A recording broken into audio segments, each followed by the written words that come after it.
السلام علیکم۔ آج ہم ایک ایسی کتاب پہ بات کر رہے ہیں جو صرف آپ کہیں کہ پڑھنے والی چیز نہیں بلکہ جیسے آپ کو آئینہ دکھا دے۔ بریانا ویسٹ کی دا ماؤنٹین از یو۔ جی یہ واقعی ان کتابوں میں سے ہے جو آپ بند کرنے کے کافی دیر بعد تک بھی سوچتے رہتے ہیں۔ بالکل۔ اور یہ صرف کوئی باہر کے پہاڑ چڑھنے کے بارے میں نہیں ہے بلکہ ان ذہنی وہ جذباتی پہاڑوں کے بارے میں ہے جو ہم اکثر خود ہی اپنے راستے میں کھڑے کر لیتے ہیں۔ اور سب سے حیران کن بات، اکثر ہمیں اندازہ بھی نہیں ہوتا کہ یہ رکاوٹ، یہ پہاڑ ہم خود ہیں۔ بالکل صحیح۔ تو آئیے اسی موضوع پر ذرا گہرائی میں جاتے ہیں۔ سنو، سوچو، سمجھو میں خوش آمدید۔ خوش آمدید۔ کتاب کا جو بنیادی پیغام ہے جو واقعی دل پہ لگتا ہے وہ یہ ہے، سب سے بڑا پہاڑ جس کا سامنا کرنا پڑتا ہے وہ باہر نہیں، وہ آپ خود ہیں۔ The mountain you are facing is you۔ اور یہ بات سمجھنا میرے خیال میں بہت اہم ہے، کیونکہ یہ جو سیلف سیبوٹاج ہے، یعنی اپنے ہی پاؤں پہ کلہاڑی مارنا، یہ کوئی کمزوری یا سستی کی علامت ضروری نہیں کہ ہو۔ اچھا۔ اکثر یہ ایک قسم کا ڈیفنس میکینزم ہوتا ہے، ایک بچاؤ کا طریقہ۔ اس کی جڑیں ہو سکتا ہے کسی پرانے نہ سلجھے ہوئے خوف میں ہو یا کسی ٹراما میں۔ ہمارا جو لاشعور ہے، ہمارا سب کانشیس مائنڈ، وہ ہمیں کسی انجانی چیز سے، کسی تبدیلی کے ممکنہ درد سے یا ناکامی کے امکان سے بچانے کی کوشش کر رہا ہوتا ہے۔ اچھا۔ بھلے ہی اس کوشش میں وہ ہمیں وہی چیز حاصل کرنے سے روک دے جو ہم شعوری طور پر چاہتے ہیں۔ جیسے ویسٹ کہتی ہے، self sabotage usually serves a purpose, it's fulfilling some kind of unconscious need, یعنی یہ کسی ایسی ضرورت کو پورا کر رہا ہوتا ہے جس کا ہمیں خود بھی علم نہیں ہوتا۔ بالکل، اور اسی لیے آج ہماری کوشش یہی ہوگی کہ ہم اس سیلف سیبوٹاج کے کانسیپٹ کو تھوڑا سا یوں کہیں کہ کھول کر سمجھیں۔ جی، دیکھیں گے کہ یہ ہماری روزمرہ کی زندگی میں، خاص کر ہمارے پاکستانی تناظر میں کیسے کام کرتا ہے، فیملی میں، دفتر میں، کوئی نیا کاروبار شروع کرنے میں، حتیٰ کہ آپ دیکھیں ملک کی سیاست میں یا دوستوں کے ساتھ وہ جو چائے کے ڈھابے پہ گپ شپ ہوتی ہے، وہاں بھی اس کی جھلک نظر آ سکتی ہے۔ ہاں بالکل آ سکتی ہے۔ تو آئیے اس کو ذرا ان پیک کرتے ہیں۔ ضرور۔ تو سب سے پہلے یہ سیلف سیبوٹاج ہے کیا چیز آخر، عام فہم زبان میں؟ سیدھی سی بات ہے، اپنے ہی مقاصد کے خلاف کام کرنا۔ جیسے کوئی شخص کہتا ہے مجھے فٹ ہونا ہے، صحت مند رہنا ہے، لیکن ہر دفعہ جب بھی تھوڑا سا سٹریس ہوتا ہے تو وہ کیا کرتا ہے؟ آئس کریم کا پورا ٹب ختم۔ جی ہاں، یہ بہت عام مثال ہے۔ بالکل۔ یا کوئی کہتا ہے کہ مجھے ایک بہت اچھا مخلص محبت بھرا رشتہ چاہیے، لیکن جیسے ہی کوئی ان کے قریب آنے کی کوشش کرتا ہے وہ عجیب سا برتاؤ کرنے لگتے ہیں۔ جی۔ فون اٹھانا بند کر دیا یا بلا وجہ کا جھگڑا شروع کر دیا۔ کبھی غور کیا ہے کہ ہم کتنی بار اپنی ہی راہ میں دیوار بن جاتے ہیں، خاص طور پر جب لگتا ہے کہ منزل بس اب قریب ہی ہے؟ اور اس کی وجہ، جیسا ہم نے پہلے ذکر کیا، اکثر ایک کوپنگ میکینزم ہوتی ہے۔ یہ کسی پرانے گہرے ڈر کا رد عمل ہے۔ ہمارا لاشعور ہمیں اس انجانے خطرے سے محفوظ رکھنا چاہتا ہے جو شاید کامیابی یا کسی بڑی تبدیلی کے ساتھ جڑا ہو۔ مثال کے طور پر ایک کیس سٹڈی میں نے پڑھی تھی ایک خاتون کی جن کے والدین کا بچپن میں طلاق کا بہت تلخ تجربہ رہا تھا۔ اب شعوری طور پر وہ ایک مستحکم پیار بھرا رشتہ چاہتی تھیں، لیکن جیسے ہی کوئی رشتہ تھوڑا سا سنجیدہ ہونے لگتا وہ لاشعوری طور پر اسے خراب کرنے لگتی۔ کیسے؟ کیا کرتی تھیں؟ مثلاً بیجا شک کرنا شروع کر دیا، چھوٹی چھوٹی باتوں پر لڑنا۔ کیوں؟ کیونکہ ان کا جو سب کانشیس مائنڈ تھا وہ انہیں دل ٹوٹنے کے اسی پرانے درد سے بچا رہا تھا، یہ سمجھے بغیر کہ وہ اس بچاؤ میں اپنا ہی نقصان کر رہی ہیں۔ اوفو، یہ تو خود فریبی کی ایک قسم ہوئی۔ ایک طرح سے، جی۔ اور یہاں برائنا ویسٹ ایک اور دلچسپ تصور لاتی ہیں، سب کانشیس کمٹمنٹس۔ سب کانشیس کمٹمنٹس یہ کیا ہیں؟ یہ ہیں ہماری وہ چھپی ہوئی لاشعوری ضرورتیں یا ترجیحات جو ہمارے اعمال کو اصل میں چلا رہی ہوتی ہیں، چاہے وہ ہمارے ظاہری شعوری مقاصد کے بالکل الٹ ہی کیوں نہ ہو۔ مثال دیں گے؟ بالکل۔ مثلاً کوئی شخص بار بار اچھی نوکری کی آفرز ٹھکرا دیتا ہے۔ شعوری طور پر وہ کہتا ہے مجھے مالی استحکام چاہیے، لیکن اندر ہی اندر اس کی سب سے بڑی لاشعوری کمٹمنٹ آزادی یا خود مختاری ہے۔ اچھا۔ اور وہ ہر نوکری کو ایک قسم کی بندش سمجھتا ہے۔ یا کوئی انسان گہری دوستی یا رشتے سے کتراتا ہے، کیوں؟ کیونکہ اس کی لاشعوری کمٹمنٹ جذباتی حفاظت ہے اور وہ قربت کو کمزوری اور ممکنہ تکلیف کے برابر سمجھتا ہے۔ یہ جو انڈر لائنگ نیڈز ہے نا، یہ ہمارے فیصلوں پر حاوی ہو سکتی ہیں ہمیں احساس ہوئے بغیر۔ یہ تو بڑی عجیب بات ہے کہ ہم خود ہی اپنے راستے میں کھڑے ہو جاتے ہیں۔ اس کی ایک مثال تو شاید ہم سب نے دیکھی ہو، وہ دوست جو ہر ملاقات میں کہتا ہے یار اپنا کام شروع کرنا ہے، بس اس بار پکا۔ ہاں، ہر محفل میں یہ بات ہوتی ہے۔ نئے بزنس آئیڈیاز ڈسکس کرتا ہے، پورا پلان بناتا ہے، لیکن پھر کچھ نہیں ہوتا۔ ہر بار کوئی نیا بہانہ، پیسہ نہیں ہے یار، رسک بہت ہے، مارکیٹ ٹھیک نہیں ہے۔ جی، سوال یہ ہے، کیا واقعی مسئلہ وسائل کا ہے یا شاید اصل پہاڑ باہر نہیں اندر ہے؟ بالکل۔ کوئی گہرا ڈر، ناکامی کا ڈر، لوگ کیا کہیں گے اس کا ڈر، یا شاید اس کی لاشعوری کمٹمنٹ موجودہ آرام دہ زندگی ہے جسے وہ خطرے میں نہیں ڈالنا چاہتا۔ یہ سوچنا تو ضروری ہے۔ بہت ضروری ہے۔ اچھا، لیکن یہ پہچاننا بھی تو ایک چیلنج ہے کہ ہم خود سیلف سیبوٹاج کر رہے ہیں۔ کیسے پتہ چلے؟ ویسٹ کہتی ہے اپنے پیٹرنز، اپنی عادتوں کے سلسلوں پر نظر رکھیں۔ جی، یہ بہت اہم نکتہ ہے۔ کیا آپ بار بار ایک ہی طرح کی صورتحال میں پھنس جاتے ہیں، چاہے وہ کام ہو یا رشتے؟ کیا آپ ہمیشہ ترقی کے وقت، پروموشن کے وقت کوئی ایسی غلطی کر دیتے ہیں جس سے بات بگڑ جاتی ہے؟ کیا آپ زہریلے لوگوں یا ماحول کی طرف کھنچے چلے جاتے ہیں جبکہ آپ کہتے ہیں کہ آپ سکون چاہتے ہیں؟ کیا آپ اپنے اہم فیصلے دوسروں کی رائے پہ چھوڑ دیتے ہیں؟ یہ سب اشارے ہو سکتے ہیں کہ کہیں نہ کہیں آپ اپنے ہی خلاف کام کر رہے ہیں۔ صحیح کہا۔ اور ویسٹ کا یہ نظریہ کہ آپ کا پہاڑ یعنی آپ کا چیلنج دراصل آپ کے اندر کا آئینہ ہے، یہ بہت پاورفل ہے۔ اندر کا آئینہ؟ جی، the mountain are reflections of our inner struggles۔ وہ کہتی ہیں جب کوئی مسئلہ بار بار زندگی میں آتا ہے، دائمی بن جاتا ہے، تو وہ مسئلہ باہر کم ہمارے اندر زیادہ ہوتا ہے۔ یعنی مسئلہ باہر نہیں، ہمارے اندر ہے۔ زیادہ تر۔ When we have a problem that is chronic, we are facing the reality of ourselves۔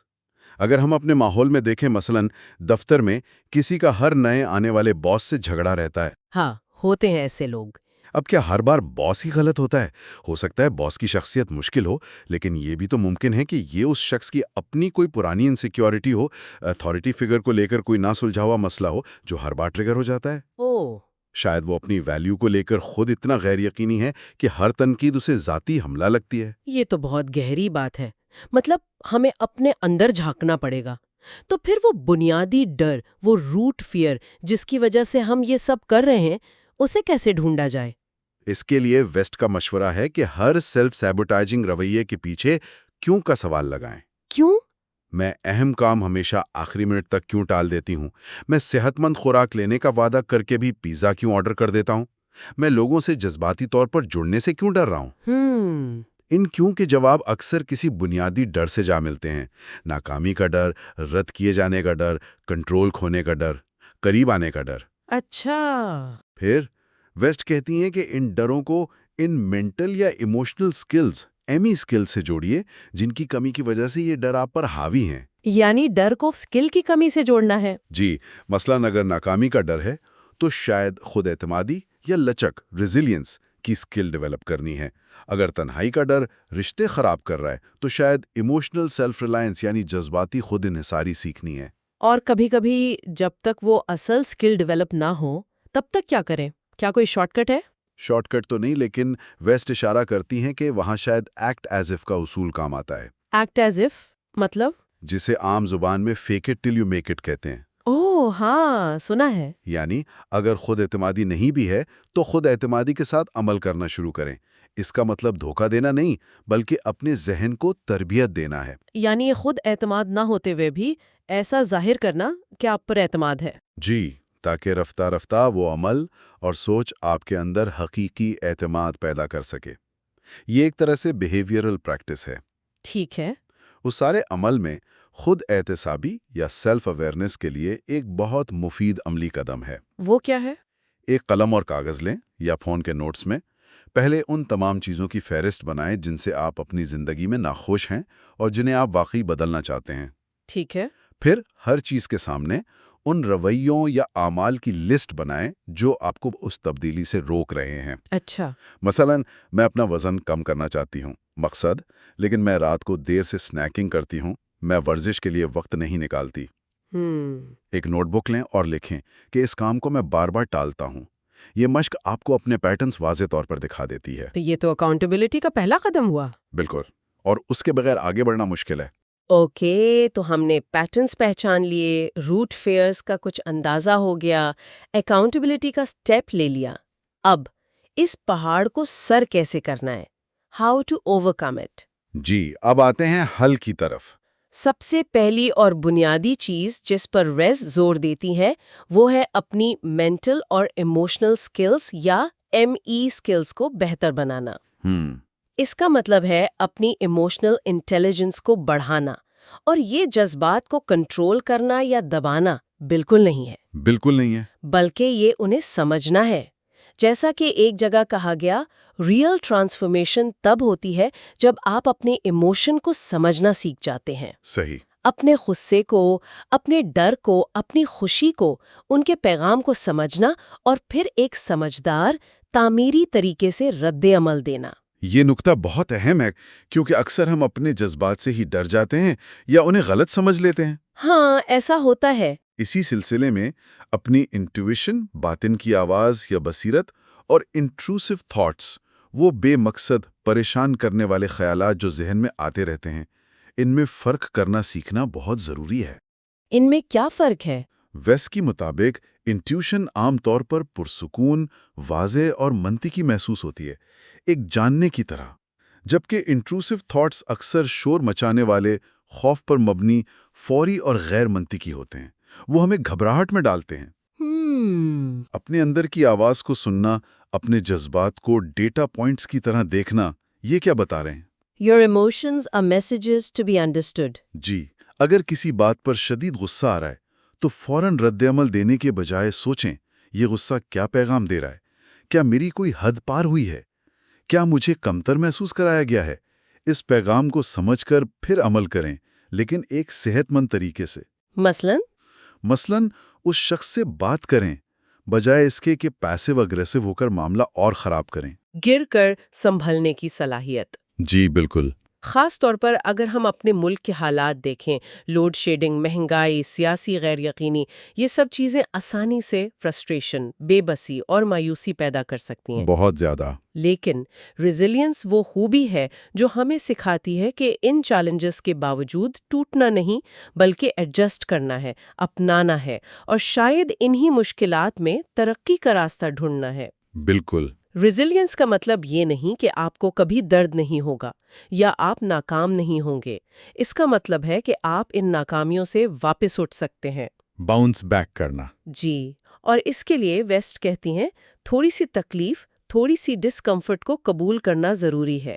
اپنے کمفرٹ زون سے باہر نکلنا پڑتا ہے، بلکہ use discomfort as a campus.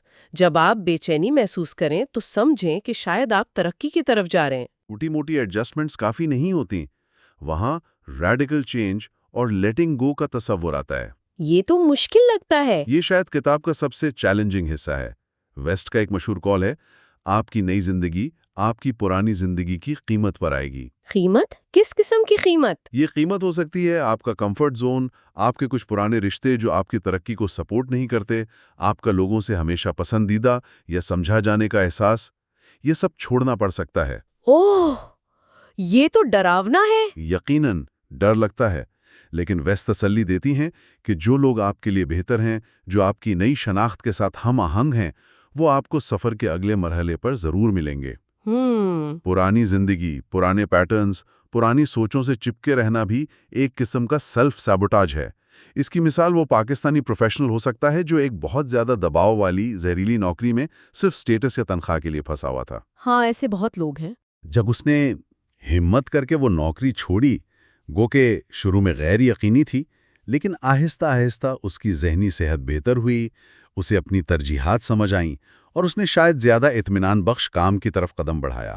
لیکن ریڈیکل چینج کا مطلب یہ بھی نہیں کہ کل صبح اٹھ کر سب کچھ الٹ پلٹ کر دیں۔ نہیں، بالکل نہیں۔ اکثر یہ بھی اسمال سٹیپس یا مائکرو شفٹس کا نتیجہ ہوتا ہے نا؟ بالکل، روزانہ کی زندگی میں چھوٹی چھوٹی مستقل تبدیلیاں، ویسٹلز، ڈیلی ریچولز کی اہمیت پر زور دیتی ہیں۔ جیسے مثلاً روز صبح اٹھ کر 2 منٹ کے لیے مثبت ایفرمیشنز دہرانا، میں قابل ہوں، میں ہر چیلنج کا سامنا کر سکتی ہوں، یا رات کو سونے سے پہلے دن بھر کے احساسات کو جرنل کرنا، یا اپنے بہتر مستقبل کو ویژولائز کرنا۔ اچھا، یہ چھوٹے اعمال وقت کے ساتھ کمپاؤنڈنگ ایفیکٹ پیدا کرتے ہیں، جیسا کہ کہتے ہیں ریپیٹ اینڈ ریوائر۔ بار بار کرنے سے ہمارے دماغ کے نیورل پیتھویز بدلتے ہیں اور نئی صحت مند عادتیں اور سوچنے کے انداز پختہ ہوتے جاتے ہیں۔ ٹھیک ہے۔ اور جب یہ پروسیس چلتا رہتا ہے تو ہم اس سٹیج پر پہنچتے ہیں جہاں ہیلنگ یعنی زخموں کا بھرنا ہماری شناخت، ہماری کور آئیڈینٹی کو بدل دیتا ہے۔ شناخت کو بدل دیتا ہے؟ جی، یہ ویسٹ کا ایک بہت خوبصورت اور امید افزا خیال ہے۔ You don't become a new person, you return to the person you were before the world hurt you. واہ، مطلب آپ کوئی نئے انسان نہیں بنتے، آپ اس اصل سیلف کی طرف لوٹتے ہیں جو دنیا کی تکلیفوں، تنقید اور نامناسب توقعات کے بوجھ تلے دب گیا تھا۔ لیکن یہ لوٹنا اب شعوری ہوتا ہے، کانشیس ہوتا ہے۔ آپ ارادے کے ساتھ کانشیسلی ایک نئی، زیادہ آتھینٹک شناخت کا انتخاب کرتے ہیں۔ اس کا عملی طریقہ کیا ہے؟ پہلے اپنے پرانے، محدود کرنے والے شناختی عقائد کو پہچانیں۔ مثلاً، میں قسمت کا مارا ہوں، یا مجھ سے لوگ ہمیشہ دور بھاگتے ہیں، یا میں کبھی کامیاب نہیں ہو سکتا۔ کانشیسلی نئے، بااختیار بنانے والے عقائد چنیں۔ میں اپنی قسمت خود بناتا ہوں، میں قابل قدر ہوں، میں ہر تجربے سے سیکھتا ہوں اور آگے بڑھتا ہوں۔ اور پھر سب سے اہم، ان نئے عقائد کے مطابق عمل کریں۔ آپ کے اعمال آپ کی نئی شناخت کو مضبوط کریں گے۔ واہ، یہ ریٹرننگ ٹو دا سیلف کا آئیڈیا بہت اپیلنگ ہے، اور یہ اس کانسیپٹ سے بھی جڑتا ہے جس کی بات ویسٹ کرتی ہیں، اپنے ہائیسٹ پوٹینشیل فیوچر سیلف کے طور پر عمل کرنا شروع کریں۔ جی، یہ بھی ایک بہت طاقتور ٹیکنیک ہے۔ یعنی پہلے تصور کریں کہ آپ کا وہ بہترین ورژن کیسا ہوگا جو آپ مستقبل میں بن سکتے ہیں۔ وہ ورژن جو پر اعتماد ہے، پرسکون ہے، اپنے مقاصد حاصل کر چکا ہے، صحت مند رشتے رکھتا ہے۔ ٹھیک۔ پھر آج اس لمحے میں اپنے فیصلے اس فیوچر سیلف کے نقطہ نظر سے کریں۔ خود سے پوچھیں، میرا ہائیسٹ پوٹینشیل سیلف اس صورتحال میں کیا کرتا؟ اور پھر وہی قدم اٹھائیں، چاہے کتنا ہی چھوٹا کیوں نہ ہو۔ اگر آپ کا ہائیسٹ پوٹینشیل سیلف ایک کامیاب مصنف ہے تو وہ روزانہ کچھ نہ کچھ لکھے گا، چاہے صرف 15 منٹ کے لیے۔ تو آپ بھی وہ 15 منٹ نکالنا شروع کریں آج سے۔ یہ ایکٹنگ ایز اف کا ایک ایڈوانسڈ ورژن ہے۔ جی بالکل۔ اور جب آپ یہ سب کر رہے ہوتے ہیں، self awareness, healing, resilience building, اپنے فیوچر سیلف کے طور پر ایکٹ کرنا، تو آپ کو احساس ہوتا ہے کہ اصل چوٹی، اصل سمٹ باہر کی دنیا میں نہیں، آپ کے اندر ہے۔ اندر؟ جی، اصل فتح، اصل جیت اپنے نفس پر، اپنی کمزوریوں پر، اپنے ڈروں پر عبور حاصل کرنا ہے۔ بیرونی کامیابی، پیسہ، شہرت، پوزیشن، یہ سب ضمنی چیزیں ہو سکتی ہیں، لیکن یہ اصل مقصد نہیں ہے۔ تو اصل مقصد کیا ہے؟ اصل مقصد اندرونی سکون، انر پیس حاصل کرنا ہے۔ جب آپ اپنے اندر کے پہاڑ کو سر کر لیتے ہیں تو باہر کی دنیا کے چیلنجز اتنے بڑے نہیں لگتے، ان سے نمٹنے کی ہمت اور حکمت خود بخود آ جاتی ہے۔ تو اگر ہم آج کے ساری گفتگو کا نچوڑ نکالیں، بریانہ ویسٹ کی دی ماؤنٹین از یو ہمیں کچھ بنیادی سبق سکھاتی ہے۔ جی، سیلف سیبوٹاج اصل میں اندر کا مسئلہ ہے۔ باہر کے چیلنجز اکثر ہمارے اندر کی الجھنوں کا عکس ہوتے ہیں۔ بالکل۔ زندگی کے اتار چڑھاؤ میں ریزیلینس یعنی لچک ایک سپر پاور ہے۔ بہت بڑی تبدیلی اکثر چھوٹے مستقل قدموں سے آتی ہے۔ جی، زندگی میں ملنے والا درد ہمیں بے مقصد نہیں بناتا، بلکہ ہمیں ہمارے پرپس سے جوڑ سکتا ہے۔ اور سب سے بڑھ کر اصل منزل، اصل چوٹی ہمارے اندر ہے، سیلف ماسٹری اور اندرونی سکون۔ بالکل صحیح۔ یہ سبق ہر کسی پر لاگو ہوتے ہیں، ہے نا؟ چاہے وہ کراچی کا طالب علم ہو جو امتحانوں کی تیاری کر رہا ہے، لاہور کی انٹرپرینیور ہو جو اپنا سٹارٹ اپ چلا رہی ہے، اسلام آباد کا پالیسی میکر ہو، یا پشاور کا وہ چائے والا بھائی جو ہر صبح مسکراہٹ کے ساتھ اپنا کام کرتا ہے۔ جی، ہم سب کے اندر کوئی نہ کوئی پہاڑ ہے جسے ہم نے سر کرنا ہے۔ بالکل۔ اور ایک آخری خیال جس پر غور کیا جا سکتا ہے، وہ پہاڑ جو آپ کے سامنے کھڑا ہے وہ صرف رکاوٹ نہیں ہے، وہی آپ کو آپ کا راستہ بھی دکھا رہا ہے۔ راستہ دکھا رہا ہے؟ جی، اس کا سامنا کرنا، اس کے چیلنج کو قبول کرنا، شاید آپ کی اصل آزادی اور آپ کا بہترین ورژن بننے کا واحد راستہ ہے۔ Facing it is also the only path to your freedom and becoming. واہ، یہ سفر، یہ چڑھائی شاید مشکل ہو، لیکن یہ سفر خود ہی انعام ہے۔ منزل تک پہنچنا اہم ہے، لیکن اس سفر میں آپ جو سیکھتے ہیں، جس طرح بدلتے ہیں، وہ شاید منزل سے بھی زیادہ قیمتی ہے۔ بہت خوب۔ امید ہے یہ گفتگو، یہ خیالات سننے والوں کے لیے کچھ سوچ کے نئے دروازے کھولیں گے۔ انشاءاللہ۔ یاد رکھیں، اپنے اندر کے پہاڑ سے ڈرنا نہیں، اسے سمجھنا ہے، اور پھر پوری ہمت اور حکمت سے اسے سر کرنا ہے۔ پہاڑ بن جائیں۔ کو ہمارا یہ ویڈیو پسند آیا ہو تو براہ کرم اس ویڈیو کو لائک، شیئر اور سبسکرائب کریں۔ اپنے خیالات اور اس موضوع پر اپنی رائے کامنٹس میں ضرور دیں۔ اگر آپ چاہتے ہیں کہ ہم مستقبل میں کسی اور موضوع پر ویڈیوز اپلوڈ کریں تو وہ بھی ہمیں کامنٹس میں بتائیں۔ آپ کی رائے ہمارے لیے بہت اہم ہے۔